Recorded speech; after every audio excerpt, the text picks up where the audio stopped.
wanted to bring it to you. This is directly from, hold on, let's get into this.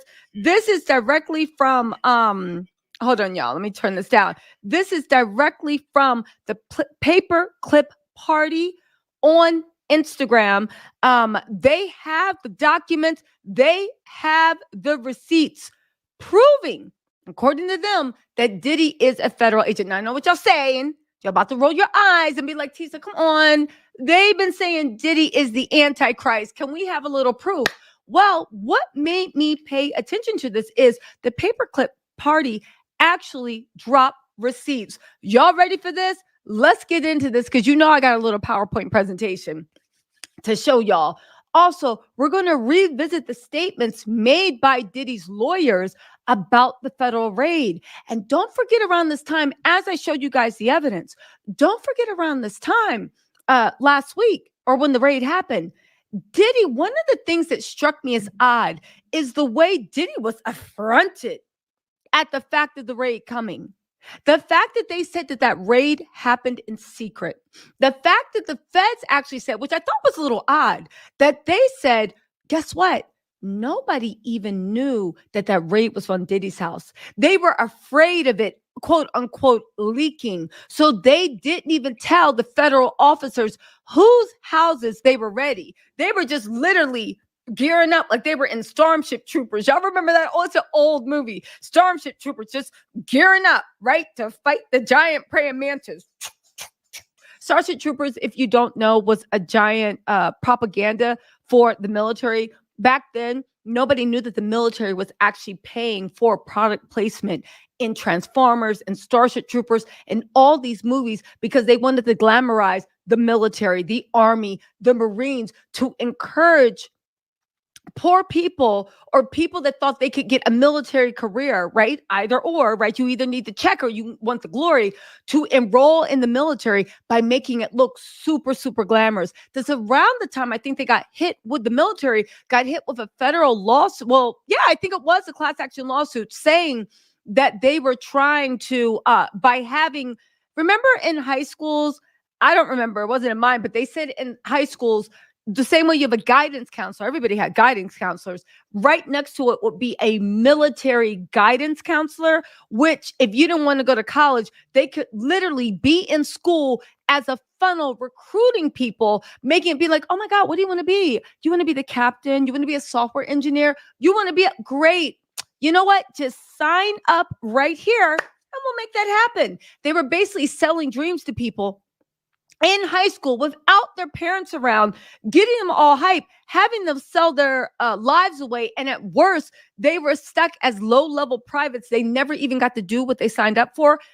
Well, that was the best case scenario. At worst, yeah, you were coming back home with a flag draped over your casket. So there's a whole bunch of stuff in there, right? But anyway, Diddy's house looked like it was the most glamorous version of Starship Troopers. Diddy's house looked like it was called a Fantasy 4 or whatever. Sorry, Call of Duty 4. But here's the thing, right?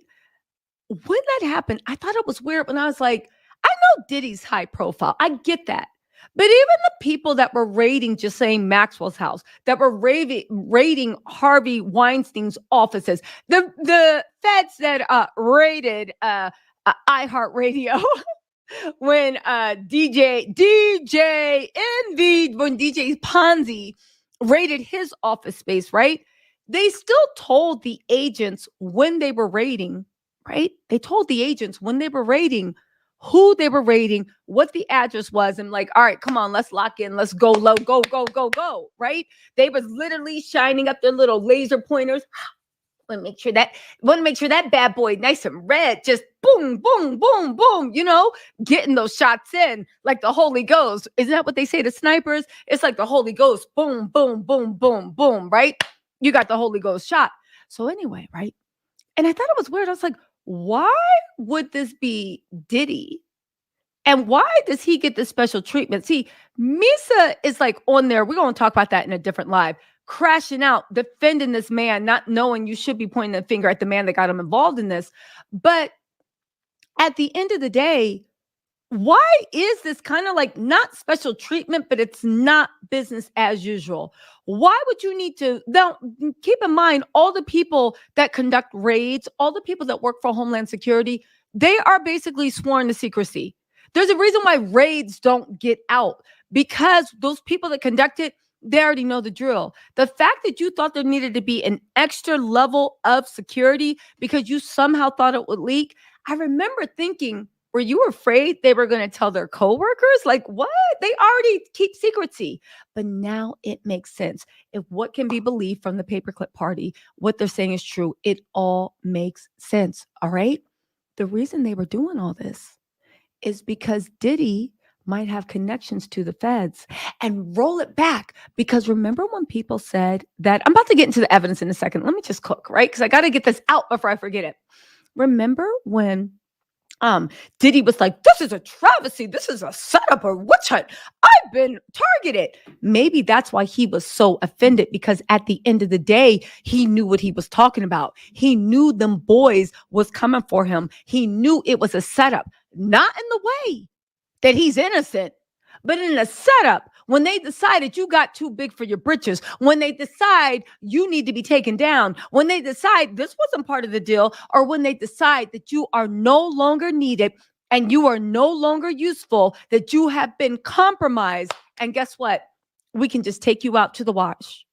Maybe that's why Diddy was actually screaming that. Maybe why Diddy's attorney is like, how dare you? Because how dare you treat one coworker like another? And remember when there was, now this is just theories going around the internet, that people were like, yo, Diddy's private jet, while the raids were happening, was flying wherever. And people are like, that's because they were like dumping things out of the plane like it was Fantasy Island, just like the plane, just dumping papers. I know people were on the, what is it, the Celebrity or the Carnival cruise? What cruise ships are still in business, right?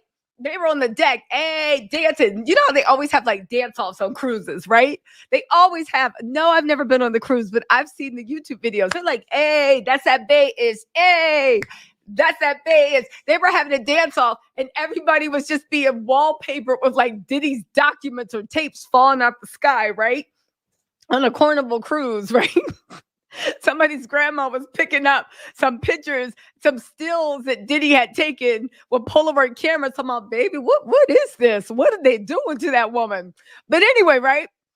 So that's like what was going on. But people, there's also been these theories going around that when the feds raided Diddy's house, right? Yes, they were looking for information, but part of the information they were looking for was any incriminating evidence that Diddy might have on the rich people that I'm assuming Diddy serves, right?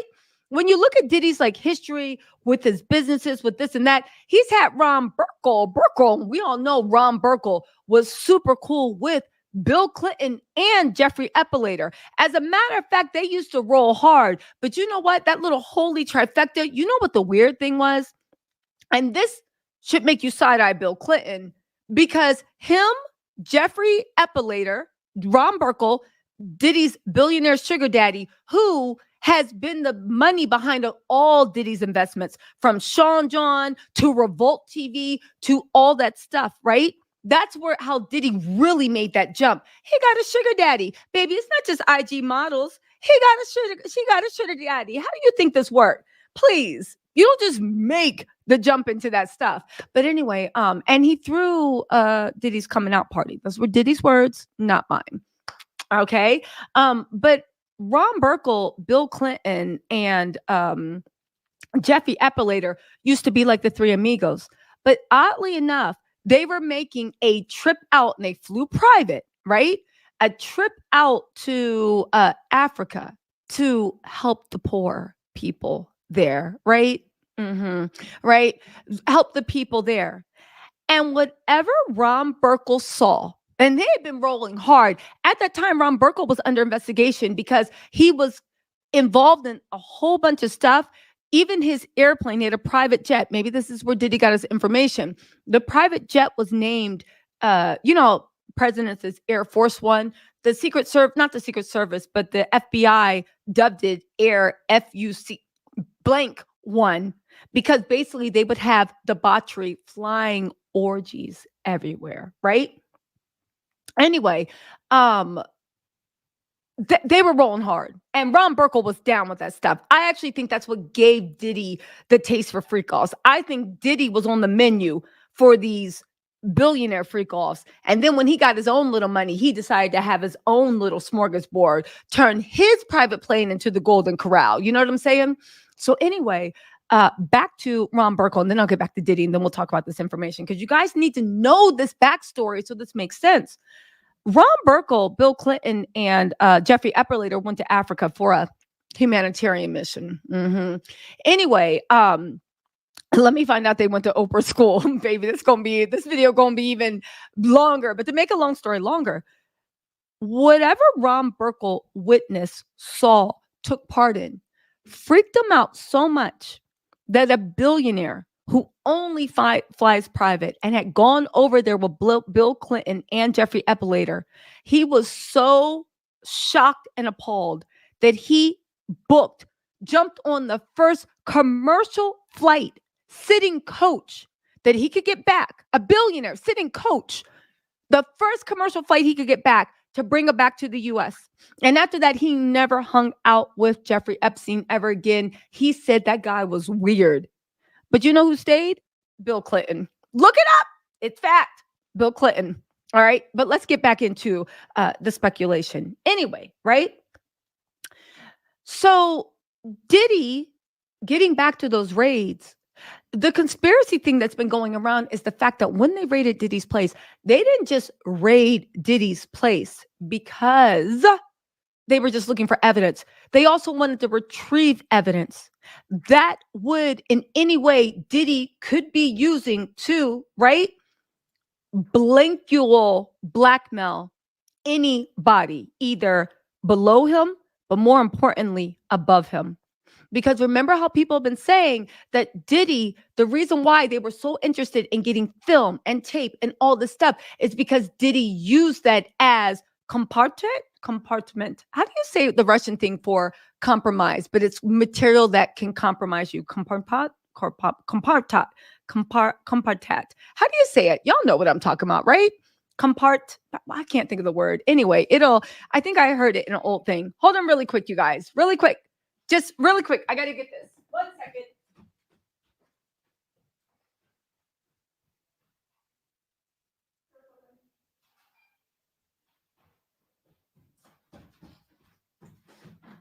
Okay.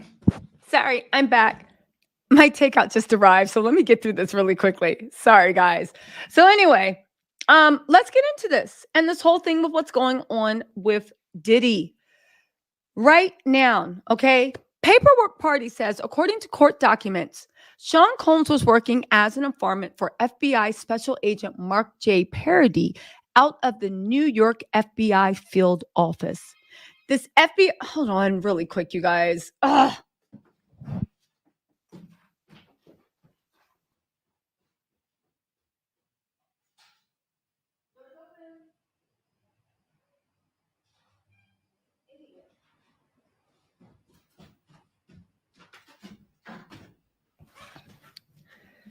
Okay, I'm back. The door delivery guy. Anyway, right? This FBI agent wrote an affidavit detailing Sean Combs' arrest in 1995, which was later dismissed in 1996 pursuant to P. Diddy's cooperation. This case has been sealed for almost 3 decades. You know, whenever somebody comes on as an informant, they do actually seal cases. On top of that, I know what y'all saying. Anybody can say this. However, Paperwork Party actually posted the receipts. Hold on really quick. That's my delivery.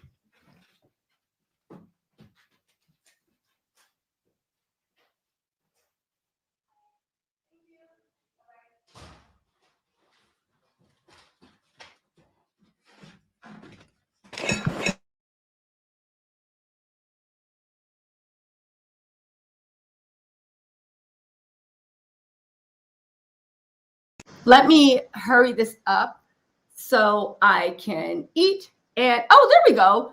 Compromat. Thank you. I knew somebody was going to hook me up with that. Thank you. So much for hooking me up with the compromat. Okay, for the compromat. There we go. Okay, so here's the thing, right? When I first read this, I was like, I mean, it sounds good. And I love juicy stuff.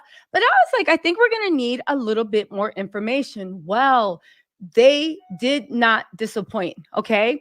I don't want to in any way take away views. Please go to work Paperclips Party Instagram and see all the documents, but they actually found the court papers. It does show Special Agent Mark J. Party. It does show Combs entered into some type of deal. And it does show that for no reason, inexplicably, the charges were in fact dropped. It does show that the charges were in fact not dropped, but dismissed. To be serious. There you see 5/8/1995. This was May the 18th of 1995. Now, right? Who knows why these charges were actually dropped? Okay? People are saying that is because Diddy, let me just press pause right here. People are saying that is because Diddy entered into a deal. Now, nobody can actually know what deals the government enters into. That would be impossible. However, if I was a betting person, this has all the hallmarks of someone entering into being an informant. One, that is how they get you an informant. They get you on charges. They then offer you a deal. You can start telling us what you know, right? And we will provide immunity, not just for what you know, but also for what you get into. Okay? Because you are doing it on behalf of the government. And if you do this, we will make sure that nothing really ever happens to you while you are working for the government. Now think about this, right? This was in 1995. Think about all the things that happened with Cassie, saying that Diddy seemed like he was untouchable. Think about the shooting at the club.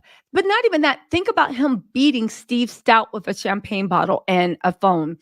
Think about all the things. Think about that shooting that happened in Chalice Studio between Justin, Diddy, and that unnamed friend G. That 3 walked in the bathroom. According to Little Rod, only 2 walked out. This man almost bled to death. Some people are saying that he might have lost a leg. Nobody really knows for certain. Why is that? Because the LAPD did a piss poor investigation, according to the people according to Little Rod. On top of that, Diddy commanded everybody to stay quiet. On top of that, that shooting was not even reported. It wasn't even reported by the news. And LA News and the LAPD would have loved to have something to say if they had gotten a shooting that involved or was during a studio session with Sean Diddy Combs. The fact that when you even Google shooting at Chalice Recording Studios, you see nothing but a little blurb on I think Fox LA or something. And that's it. It was completely covered up and kept quiet. Ask why, since Misa want to talk about black men, ask why there were black men at the scene where there was a shooting and nobody got arrested. People briefly got questioned and then that was it. And there was an international record producer, recording star named Diddy and his son. Does that even sound right? Ask yourself and this is what I first thought when I heard Cassie's complaint. How is it that all this stuff, right? How is it that all this stuff can be happening? And let's be real, because as much as Misa wants to say black men, yeah, racism is real. Ask yourself how all this stuff could have been happening to a black man, a rich, powerful black man. And nobody, and I mean the domestic violence, I mean the alleged freak offs, I mean the alleged like fights, I mean everything that happened, right? How could a prosecutor not want to take a bite out of Diddy and take him down? It's almost like he had special protection. It's almost like he had people watching his back. It's almost like that mofo was acting like he was untouchable because, quite surprise, he actually wasn't untouchable. Now think about with Diddy, how many people have gone down around him? Do you know the biggest ones that have gone down around him? That maybe that's what Diddy's worried about, and that's why he doesn't want this information getting out. I'll give you a guess. The Black Mafia family, the BMF. Diddy was rolling hard with the BMF. According to Cassie's lawyer, Douglas Wigmore, the BMF are who gave Diddy and a lot of recording artists seed money to start out before they could get in, before Clive Davis took over. Ask yourself how around that time, and Diddy was deep, allegedly, in the BMF in the New York and in the Atlanta area. Ask me how if Diddy was rolling hard with them. Wolf, Diddy's best friend, blah, blah, blah. Y'all know Wolf, right? Wolf was actually murked. He was deleted. Okay? Everybody else that was big in the Black Mafia family was either deleted or they got locked up. Diddy was at the center of all of it. Tell me how Diddy was able to avoid all that. It's not because he kept a low profile. He was one of the biggest party kings in Atlanta and in New York. It's not because he wasn't flashy. Baby Diddy was the flashiest of us all. It's not like he wasn't hanging out with them. He regularly hung out, regularly played. It's not like he didn't stay in contact with them. As a matter of fact, Diddy was, when the federal, because they had wiretaps on everybody's phones, they saw the calls going back and forth between the leaders and Diddy. It's not like Diddy wasn't even paying those mofos back on the investment that he made. So ask yourself why Diddy didn't get caught up in the BMF stuff. Ask yourself why Diddy was so offended and shocked, right? That they would even do this to him, almost as if he's above the law, right? Ask yourself why everybody around Diddy either got deleted or went to jail, and Diddy was the only person standing, even though he was the flashiest, he was the loudest, all the money flowed into him. Ask yourself. Ask yourself. Let's actually see. Let's look it up. Ask yourself why, again, there was that City College stampede. I know that happened in 1991. This was an arrest in 1995. But by this time, with this arrest, because it was, well, Diddy was actually let go for the city stampede. But that was different. That, from what I hear about that, that wasn't actually Diddy's fault. It was just poor party planning, right? It was just poor party planning. But I don't know, you guys. Listen. Also, this is all I want to do really quick, you guys. They said Diddy authorities have been investigating Mogul for a long time for blank trafficking. Case was so top secret that some agents didn't know they were raiding his home until they arrived. Ask yourself why they would keep something like this that is pretty standard, super, super top secret. Why did they need that layer? It's almost like Diddy has connections to the feds. I don't know. Listen, you guys, really quick, I want to give a shout out to Kat Lomax. Thank you so much for becoming a member. Three Sweet Queens and Things. Thank you so much for that super sticker. And Steve Mayfield, thank you so much for the super chat. I don't know, y'all. Kanye did say that he was the feds. He did say he was the feds. And remember when Kanye did say he was the feds. And remember when Kanye actually said, I never killed anyone. I'm like the nerdy guy. So these people can't use anything to hold over me. You are feds. As a matter of fact, let me just play. Do I still have that video somewhere? I feel like I have that video recorded when Kanye was literally talking trash about Diddy and them and was like, yeah, y'all laughed at me now, but baby, you guys are the actual feds. Oh, wait, I found it. Hold on. Let me see. Let me airdrop this to myself really quick and see if it don't come up. Kanye tried to tell us. I'm going to play this clip really, really quick. If we can do this. Okay, here we go. Hold on. Let's get this up and see what Kanye tried to tell us. We actually have some breaking news. I'm actually going to get off here really quick, make a new thumbnail, and then hop right on. But this is what I'm saying is, and this truth is gonna be heard. Y'all can't send none of y'all meat meals, y'all puppies, y'all little boozies, none of these names, none of these people that have to listen to y'all because they have legal. I never killed nobody, right? I'm the pussy that never killed nobody, right? But that means I can say whatever I want and not go to jail. And even if they did figure out a way. That is so Kanye. And even if they did figure out a way, y'all listen, Kanye tried to tell us. He tried to tell us.